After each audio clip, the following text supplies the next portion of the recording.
I will try to retell my second story without a lot of spoilers. That was really hard. I tried doing it the first time. Oh, I just tried to do the video, and then I just, like, said a whole bunch of stuff. I got distracted by cat.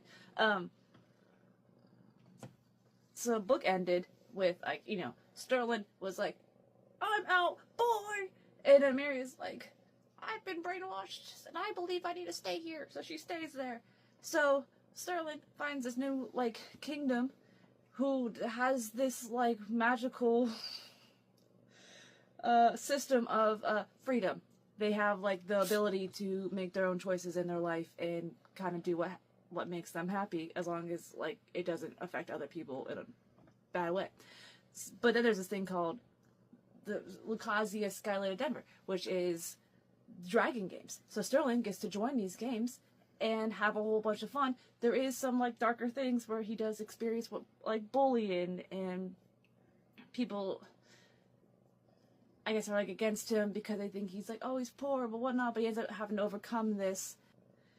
Then there's, like, my favorite character, Quillen, who he has this really dark past, and you get slowly find out over time, and then his little short story at the end, and then throughout the rest of the series, you get to find out more and more about him.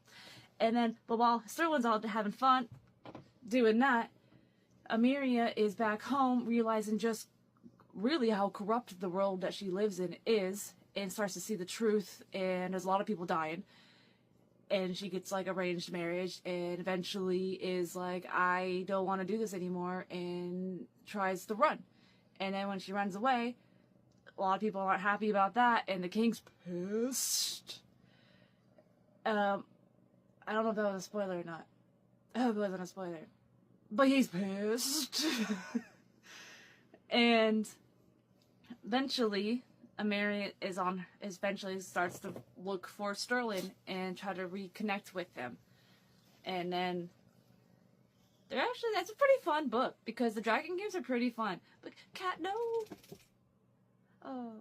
But the dragon games are really fun to read, especially because it has my favorite character, Quillen. I love a sad boy. So I have, like, the dynamics of, like, going back between, like, Sterling living his dreams and kind of already moving on from the life of Lamirna, and then, like, the Isles of Wyverna, which is the kingdom. And then Amelia really showing the corruption of that place, and then also trying to then move on. Whilst, I guess, like, that kind of starts